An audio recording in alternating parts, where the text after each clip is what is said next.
Assalamualaikum warahmatullahi wabarakatuh. Pada kesempatan kali ini saya mencoba membuat tutorial tentang langkah-langkah membuat aplikasi PMP untuk menampilkan nilai PTK. Yang pertama, Bapak Ibu, hapus aplikasi EDS yang sudah di-patch, kemudian download aplikasi PMP versi 2018 final, lalu kemudian install ulang. Setelah berhasil diinstal ulang, jangan dulu dilakukan patch ke 2020, tetapi lakukan hal-hal sebagai berikut. Nah, setelah login dengan EDS yang sudah diinstal dengan versi 2018, maka lakukan perhitungan kemajuan pengisian kuesioner setiap kandidat responden, baik itu siswa, PTK, dan komite. Karena setelah kita lakukan sinkronisasi, mungkin karena ada pengaruh jaringan yang lambat, sehingga tidak semua data yang telah diisi oleh responden berhasil terkirim ke server pusat. Nah, Bapak Ibu, sekalipun ini saya punya versi 2020, tapi kita anggap masih versi 2018 final. Maka langkah yang Bapak Ibu lakukan, yang pertama adalah masuk ke pengaturan, kemudian masuk ke manajemen pengguna, lalu kemudian klik pada menu baris 3 di sebelah kanan atas, lalu pilih operator dulu, kemudian tukar pengguna.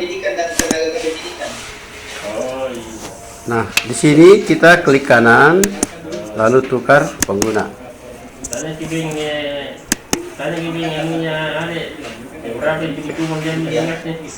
Nah, setelah itu kita masuk ke kuesioner untuk menghitung satu-satu responden. Kita klik isi kuesioner, lalu hitung kemajuan. Nah, berdasarkan pengalaman saya kemarin sebelum berhasil seperti ini, di sini memang tertulis 100%. Tapi setelah saya lakukan hitung rekap kemajuan setiap responden, ternyata ada beberapa responden yang tidak terkirim secara 100%. Nah, olehnya itu, makanya lakukanlah langkah-langkah ini untuk setiap responden pada aplikasi kita ini. Nah, kita lakukan rekap hitung. Kalau kita sudah lakukan beberapa kali sehingga dia sudah kembali 100%, maka selanjutnya kita kembali ke pengaturan, masuk manajemen pengguna, kita pindah kembali ke responden yang lain, misalnya guru, pilih guru, kemudian kandidat responden, lalu kemudian kita hitung setiap responden. Tukar pengguna dulu ya, tukar pengguna.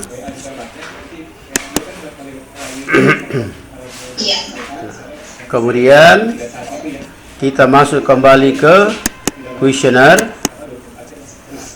hitung rekap kemajuan setiap responden.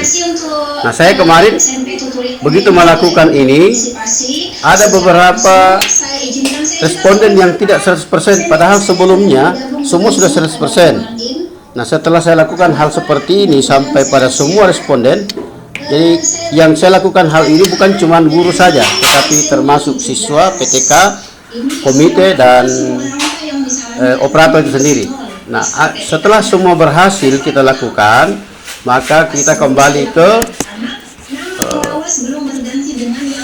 akun operator, kembali ke menjadi website. Setelah itu kita lakukan hitung rapor mutu. Ingat sekali lagi Bapak Ibu, ini masih versi 2018. Jangan dulu di-patch. Jangan dulu di-patch ya. Kita lakukan hitung rapor mutu. Rapor mutu. Kemudian selesai. Kemudian masuk hasil rapor mutu. Nah, Bapak Ibu, kemarin saya ini sebelum dilakukan ini 0, PTK 0. Ya. Nah, setelah saya hitung rapor mutu, nah sekarang saya lakukan patch. Nah, jadi kalau sudah masuk, ini sudah masuk. Ya. Jadi kita lakukan patch ke 2020. Setelah patch, kembali ke beranda. Kemudian hitung total dulu, hitung total kemajuan ini, kita hitung total. Semua ini kita centang, lalu kemudian verbal. Setelah berhasil semua terhitung total, baru kita lakukan sinkronisasi. Ya, sinkronisasi. Saya kira itulah langkah-langkah yang saya lakukan sehingga yang tadinya nilai PTK tidak masuk, dan alhamdulillah setelah saya lakukan hal seperti itu, nilai PTK secara otomatis sudah masuk. Sekian, assalamualaikum warahmatullahi wabarakatuh. Jangan berbelunya lama. Itu kami sudah lakukan di banyak tempat, di banyak